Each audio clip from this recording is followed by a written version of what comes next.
Cheer up, my friend, and listen to the proverb from Zoltar.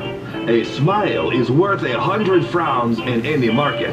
Ah, yes, and lucky for you, the great Zoltar sees much happiness ahead for you. What's up, guys? Mike here, coming at you from the new digs in Massachusetts. In case you didn't know, if you didn't catch my last video, I moved from Pennsylvania up to Massachusetts area for the time being.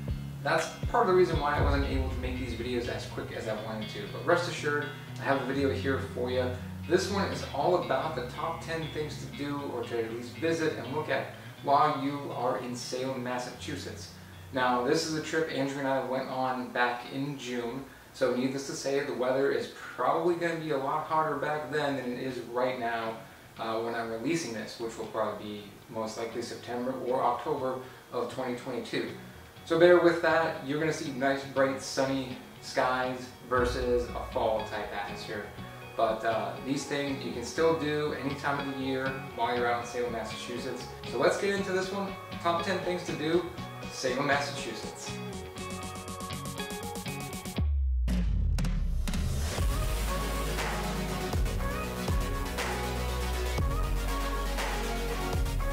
Alright guys, let's start the list off with number 10. Number 10 is going to be visiting the Ye Olde Pepper Company. The Ye Olde Pepper Company, despite what the name sounds like, is actually a candy shop. It's an old confectionery shop. As a matter of fact, it's one of the oldest confectionery shops in the United States, and I believe it is the oldest one in Salem, Massachusetts.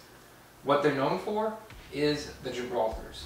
And the Gibraltar is essentially just a hard rock candy, named after the Rock of Gibraltar, which I assume is in Spain. I believe the Rock of Gibraltar is in Spain. Geography is failing me right now. It's on the Mediterranean Sea, so to the west, it's gotta be Spain. Anyway, that's besides the point. The point is the candy is going to be kind of like a white lemon or peppermint flavored candy. Gibraltars were a fan favorite back in the 1800s. I believe 1806 was when I think her name was Mary Spencer was going around selling them. I believe it was her recipe, as a matter of fact, that she was selling this out. And then eventually the Olde Pepper Company started making them, and it's pretty much the only place that you can get the Gibraltar in the United States, at least one of the last ones, if not the original one at the very least. So it's definitely worth checking out just for that. As a matter of fact, there's a jar of really old Gibraltars in there as well that you could check out. Can't eat them. They're in a jar, they're sealed since the 1800s, and I don't know if you would want to eat it anyway. So, but it's really cool to see in there. But along with that, they also have a lot of other candies. They've got chocolates, they've got truffles, they've got licorice, and a few other things. And if you do happen to go during the heat of the summer, it was nice and cool in there when we went in, so you can always escape the heat a little bit, enjoy the AC. Yeah, I would definitely recommend checking that place out while you're there. Alright guys, on to number 9 on the list, and this is going to be going to the Salem Willows. Now, the name sounds a lot more scary than what it actually is. The Salem Willows is actually an area outside of the town of Salem, maybe about a mile or two. You technically can walk there from Salem. It will be a bit of a walk though, so we ended up driving, and I would recommend driving. And the unique thing about it is it's kind of like a beach part of the town. Sort of like a beach part, but without the boardwalk. If that makes any kind of sense. You can kind of see what I mean by that. Maybe the videos, maybe the pictures will show that. But there's a strip mall that has like where the arcade was and where things would be, you know, arcade ice cream shops, hot dog stands, things like that. The unique thing that I liked most about it was honestly the nostalgia that you get there, but in a almost kind of like a sad way. When you look at the place, there's a couple of the buildings that were closed down. It's kind of like that feeling you get if you drive by or walk by like an old shopping mall that closed. If that makes any sense or if that resonates with any of you guys. That's the kind of feeling that I got when I was there. Now granted, the shops were open, it was still fairly busy, but it was pretty interesting to see that aspect of it. But another reason why I would go there really is just because it's by the sea, it's by the bay, and you get a nice view of that area as well. So you get to see the boats and everything like that. And it's a great spot to get away from kind of all the witchiness that you see in Salem. You can tell that this place was really hopping back in the day, and I think in like the 1800s and 1900s, this place was kind of like the getaway spot. It was kind of like the beachy resort type place. That's the feeling I get from it, and now it's just a little less busy, a little more shops are closed and things like that. But I definitely recommend checking out while you're there, at least while it's still active. Maybe you'll get a new rebirth and some more life put into it. But for now, I would still go check it out anyway. So that's the number 9 thing to do on the list, is visiting the Salem Willows. Number 8 on the list is actually going to be another venture outside of the town. As a matter of fact, there's a couple cool little towns outside of Salem that you can get to within a reasonably short driving distance. In particular, there's Rockport, Gloucester, and Manchester by the Sea as well. Now, we only went to Gloucester, so I can only really speak for that. And what I will say is the town, it doesn't look as much of like a touristy town as you would. There's not as many like tchotchke type shops and things like that you see. You will find some shops. As a matter of fact, there was a really awesome Italian like bakery / little Italian market that was in that area that we stopped at. I think it was called Virgilino's. And that was a really cool place, so I definitely recommend if you're up in the Gloucester area, go check that out. They got really good Italian desserts. What we did, even though it was blazingly hot outside, we grabbed the chocolate Italian desserts, actually quite a few of them, and walked down to the beach and actually ate them while we sat there and looked at the beach, which was really neat. So I would definitely check out Gloucester for sure. There was another restaurant that we ate at while we were there. It was the Sea Point Grill. I wouldn't say it was the best seafood I had, but it was good, and I think the atmosphere is really kind of what sold me on it. Having the deck open with I guess the curtains or windows like rolled open so that you could see the ships and the yachts pulling in and out of the bay there, as well as just smelling the sea air, the salt from the sea air. That kind of really sold me on that place. I don't know what it would be like in the winter, it might be a bit different, but when we were there, it was nice. It was very beautiful. It was a great sunny day, and it just hit all the check boxes without a doubt for like a nice seafood dinner by the sea. But definitely check out Gloucester. That's a cool little area. Very beautiful seashore, very beautiful coastline. The other two, Rockport and Manchester by the Sea, I haven't had a chance to go see those yet. Rockport's supposed to be really good, really beautiful. Manchester by the Sea, I think I only know that from the movie, and I'm not sure if that's the Manchester by the Sea in Massachusetts or if there's another one. I could be wrong. I'll Google that later and let you know if there is one. If there isn't, then this is the Manchester by the Sea, the one that movie was named after, I guess. So I never saw that movie either. Wow, I don't watch a lot of movies. And you'll find out later, I don't read a lot of books either. What do I do with my time? I make YouTube videos, I guess. But anyway, check out those two places for sure if you're in the area. At least from what I can tell, they're supposed to be really nice. And if you want to get a little break as well from the whole Salem witchiness. And that'll be my number 8 thing to do. In Salem, Massachusetts? Outside of Salem, Massachusetts, I guess is more accurate.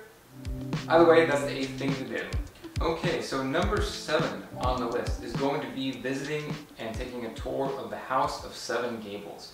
Now, I couldn't take photos or videos of inside the house, so I apologize that I don't really have much to share with you other than some snippets that I have of the actual house signs that show it, and maybe show you where it is on the map in Salem. It's a little bit east of the town, not that far away from the wharf actually, which will come up a little bit later in my list. But definitely check out the House of 7 Gables. The tour is about 45 minutes, I want to say, to an hour. You can ask questions. You get a really good sense of what life was like back in the 16th, 17th century. The house itself is actually in really good condition for being so old, and I think that's part of what drew me to it and drew us to it. Along with that, if you've ever read the book of The House of 7 Gables by, is that Hawthorne? I think that's Nathaniel Hawthorne that wrote that book. If I'm wrong, I apologize, I put the correct answer here. But it is a really cool book, from my understanding. I never read the book. Unfortunately, I don't really read all that much. It's all about his stories and what he experienced. Some of it was a bit more far-fetched, I think, and when you go through the tour, they'll explain that to you as well, that some of the stories are kind of like very exaggerated stories of things that might have actually happened. And it's also a really cool house to visit as well. And if you have read the book, you'll probably catch a lot more little nuanced things inside the house than what I would have caught. It's in the area, it's in the Wharf area. Actually, right across the street from the House of 7 Gables is where the Ye Old Pepper Company is. You get to kill 2 birds with 1 stone, but definitely do the tour. Don't just go to the House of 7 Gables and not do the tour. Otherwise, there's really not much of a point. You want to get into the house and actually tour it and actually get the history of the house itself. I didn't read the book. I still found the tour very fascinating. So go check that out. And that is number 7 on my list of things to do in Salem, Massachusetts. Okay, number 6 thing to do in Salem, Massachusetts is actually going to be taking a look at the shops. Now, I don't think you'd be surprised, since it is a very witchy town, that finding shops about all the witchcraft and like all the I forget what it's called, metaphysical type stuff, that's going to be pretty much all over the place in Salem, Massachusetts. As a matter of fact, if you walk down the main drag, Derby Street, you'll see tons of witch shops to go into. I'll name a few right here that you want to probably check out. One of my personal favorites was actually Emporium 32, which is off of Central Street, almost right where Central Street and Essex Street meet. So if you want to know where all these shops are, I'll just give you a quick layout of the area of Salem. Central Street is Central Street. It comes from the City Hall, which is kind of famous for the Town Hall, I guess, which is kind of famous for where the Hocus Pocus Last Dance scene was. I never saw Hocus Pocus either, because again, I think we've established I don't watch a lot of movies, apparently. But for the most part, Derby Street and Essex Street are kind of like where all the shops and all the touristy things are. That's where you're going to spend most of your time if you don't go out to the Wharf Area, if you don't go out to the Salem Willows, or if you don't visit a nearby town.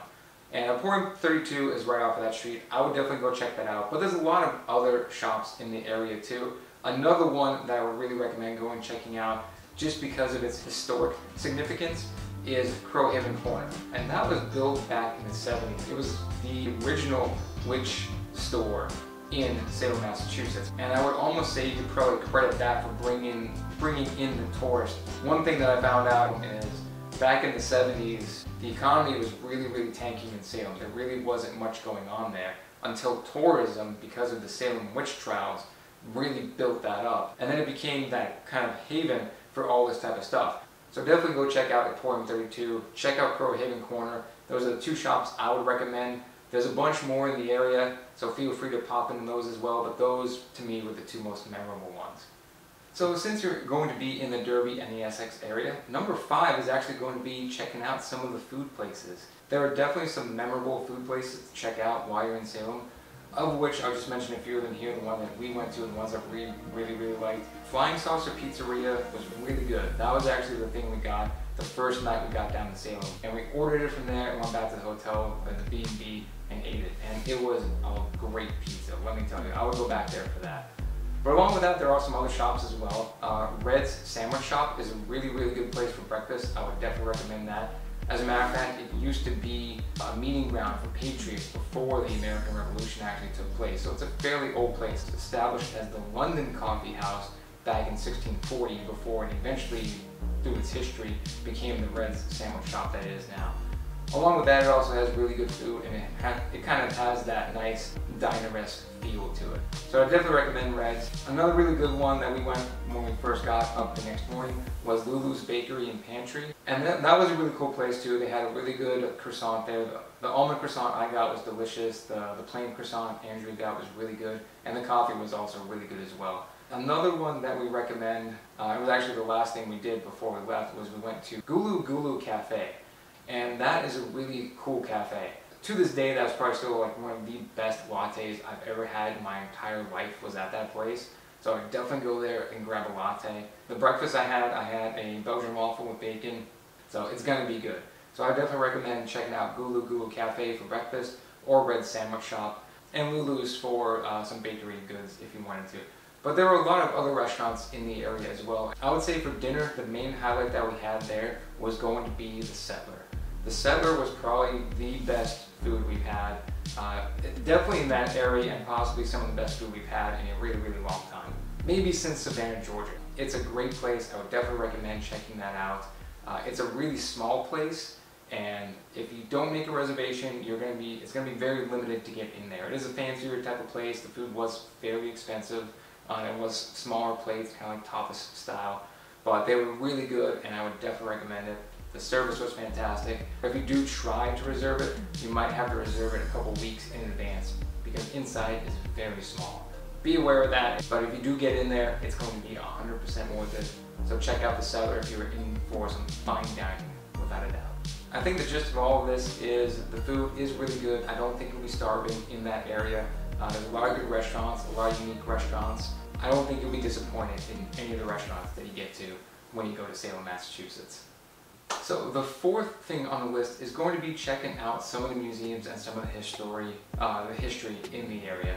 One of my favorite museums in the area is the Witch Dungeon Museum, because they give you kind of like a mock trial that happened during the witch trials back in whatever year that was. So it's really cool to check that out, because all the words and all the lines that are spoken by the actors that are presenting were lines that were recorded in the official court transcripts. It's just really eye-opening to see that this was kind of like the demeanor of people back in the day when this witch trial was actually taking place. So it's a really, really eye-opening experience for sure. It's meant to look like the trial rooms. It's actually located on the grounds where the original witch jail was located before they razed it to the ground in 1957. The show was only maybe 5-10 minutes, but then after that, what was really unique was you got to go down into a replica dungeon, and it's really neat to go see. It's also kind of like heartbreaking too, to be honest with you, when you go in there, because you see the life that those people lived for the last couple months or couple weeks that they were alive, jammed into those jail cells. As a matter of fact, some of those jail cells were so small, it was basically standing room only. You had to be crunched in, and you couldn't lay down. And that's how they treated those people. But I would definitely go check out the Witch Dungeon Museum. A lot of people say about the Salem History Museum as well, which is located kind of like in an old Gothic looking church. We didn't go in there. I heard mixed reviews about that it really wasn't quite worth it for the time that you had to wait in line, as well as the money that you had to pay for those tickets. We heard really good things about the Witch Dungeon Museum, and I would say I did like that. I did really appreciate that for sure. We didn't go to the Salem History Museum, which is the one kind of right across from the Salem Commons. Feel free, if you did like the Salem Witch Museum, in the comments below. We just didn't go to it because we heard the Witch Dungeon Museum was going to be a lot better. So go check out the Witch Dungeon Museum. That was a really unique experience, and I would definitely recommend that to anybody that goes to Salem, Massachusetts. Alright guys, we're up to the top 3. Here's a healthy reminder for you, at least more for me. Make sure you like and subscribe, comment if you found anything interesting in the video, and definitely drop a comment if there's anything that I missed in this trip to Salem, Massachusetts that you guys might recommend for somebody that are visiting the area for the very first time. So with that, let's get back to the top 3 things on my list of things to do in Salem, Massachusetts. The third one is going to be a bit unique, and it's not really necessarily related to Salem as a whole. I think this is just something, coming from Pennsylvania being a landlocked state for the most part, we don't get to see the coast that much. So when we are near a coastal town or coastal city, we like to try to take advantage of it. So I would definitely check out the Wharf Area in Salem, Massachusetts. It's actually a maritime museum. As a matter of fact, they also have a replica of the Friends of Salem, or the Friendship of Salem, which is it was an 18th century ship that was built there. It's docked in Salem, Massachusetts. And I believe they do actually tow it out to sea and sail it around every once in a while for special events and things like that. But I would definitely recommend that area, not just for the maritime museum that's there, as well as that ship, but also just because it's a nice area to sit, relax, and just enjoy the sea. So there's a little beach there which you can sit back, relax. They had some Adirondack chairs sitting there that we just sat in the one morning after we got a cup of coffee at a nearby coffee house, and just sat there, relaxed, and drank the coffee while we watched the sea. One night before we left, we also, of everything in Salem, Massachusetts, we went to that area to watch the sunset, which we were not the only ones doing. There were quite a few people there. On top of that, you'll pass it on the way to the House of 7 Gables or the Ye Old Pepper Shop as well. So it's definitely worth checking out. And the most unique thing about the Wharf Area, in case you didn't realize this or didn't know this at the time, but Salem was actually the major port in the Massachusetts area when it was first founded. That was pretty much where all the ships landed and things like that.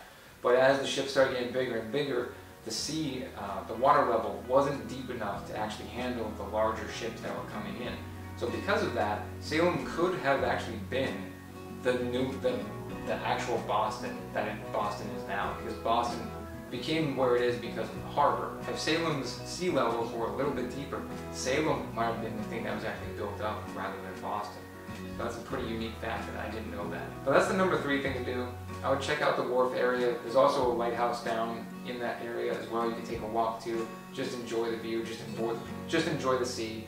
Something about being by the water is very relaxing and very refreshing, without a doubt. And that is the perfect place to do it in Salem, Massachusetts. So the number 2 thing to do in Salem, Massachusetts is going to be a history and a walking tour. So when I did the history walking tour in Savannah, Georgia, that was nice. It was good to get a lay of the land and the history and everything like that, but it was a little bit lower on the list. This one is definitely a lot higher because, at least for me, there was a lot about Salem that I did not know. I did not know how built up Salem was when I first got there, and learning that on the history tour is also very eye-opening for me. But along with that, I also didn't know that fact about the docks, that they couldn't house the bigger ships, and therefore Boston essentially became the major hub of seafaring vessels in the Northeast. So those were just some of the unique things that I learned about the history of Salem, Massachusetts. But I also didn't know much about the witch trials as well. So going on this witch tour, or this history walking tour, was really eye-opening to how the witch trials and how the hysteria really took over this place.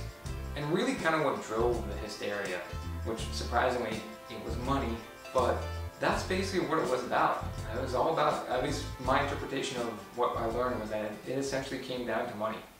You didn't like somebody, you liked their land, you accused them of being a witch, and then eventually their land became up for grabs because they couldn't afford to keep that land anymore. I ended up really liking the history tour so much, that's why I put it up here on my number 2 spot. The guy who did it did a fantastic job, really gave us a nice tour, he was funny too, all at the same time. It was just a very entertaining experience. So this is one of the few times I'm actually going to recommend a history tour walking company. It's actually going to be the Bewitched Night Tours, or the Bewitched Walking Tour. I'll put the link, or the name of it up here. But I would definitely go check those guys out. That was a really cool walking tour. It was about 2 hours long, and it was definitely worth every penny. And they covered just about everything from the history of Salem as well as other things that weren't necessarily witch related. One of the cool things was, especially at the end, I think it was the last stop of the day, was when you got to go to the witch trial memorial. The witch memorial for the victims of the witch trials.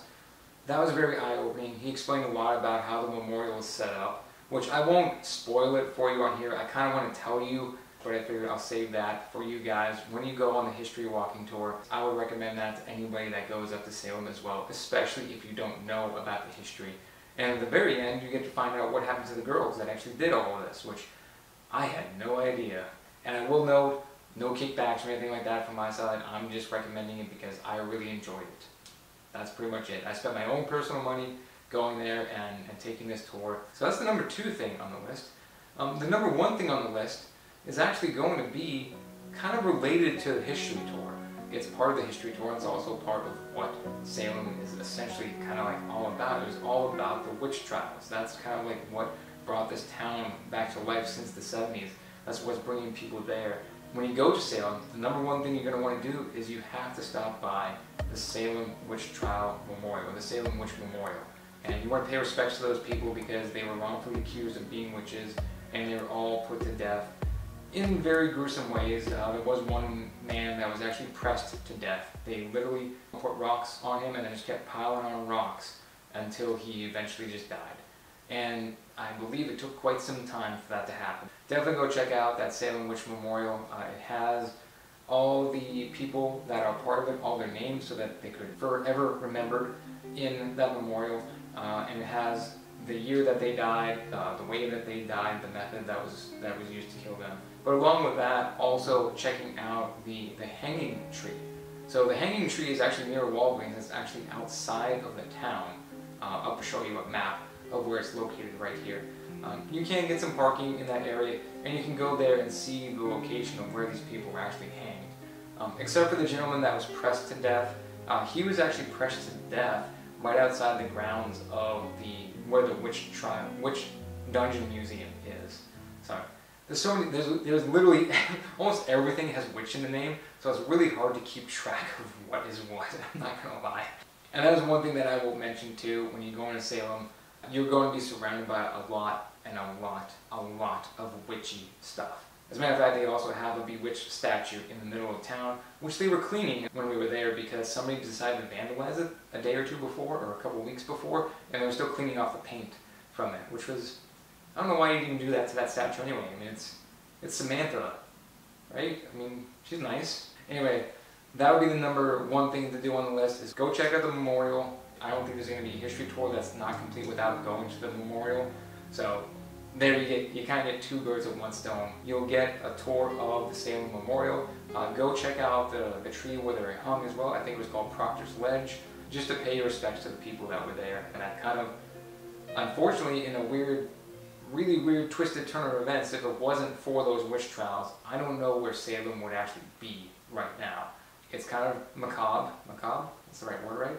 That the town history is kind of like, is coming back to life because of the deaths of these people. But that is what it is. That's how history works sometimes, unfortunately. And as for that, check out the rest of the stuff on the top 10 list, and make sure you don't forget to like, comment, and subscribe as well. And also hit the little bell icon so that you're aware of when I post new videos, because I do plan on posting more videos as we get a little bit further on into the upcoming year. So I appreciate you guys sticking with me for this video. I apologize again that it's a bit late getting out to you, but luckily it's just in time for Halloween anyway, so timing worked out, I guess. But until next time, guys, peace out, have a good one. And what I would have thought, being that I never read the book. My mom's calling me. Hello? I'm shooting a YouTube video right now. Can I call you back? Alright.